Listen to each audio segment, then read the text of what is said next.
Welcome to the chapter, Confusion of Verbs, Lend and Borrow. These two verbs often confuse learners, but they are really easy once you understand the direction of the action. Lend means to give something to someone for a short time. Borrow means to take something from someone for a short time. So if I give you my book, I lend it. If you take my book, you borrow it. Let's learn more with examples. Lend is used when I give something to someone. Think, I'm the one sharing my things. Look at the examples. I will lend you my pen. She lent her bike to her friend. Please lend me your ruler. In all of these, someone is giving their item to another person. So we use lend. Borrow means I take something from someone else.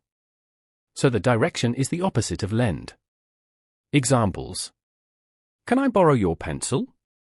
He borrowed my eraser. We borrowed books from the library. Here, someone is taking an item to use and will return it later. So we say borrow. Let's look at some common mistakes students make. Wrong. Can you borrow me your book?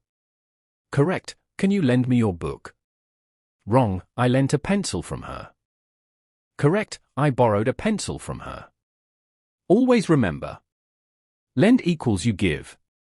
Borrow equals you take. Let's review everything we've learned. Lend means to give.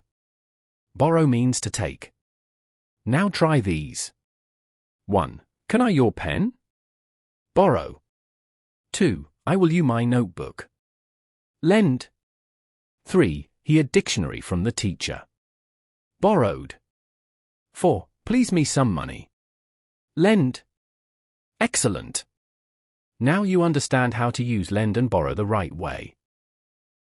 Prepared by K. Rajendra Prasad.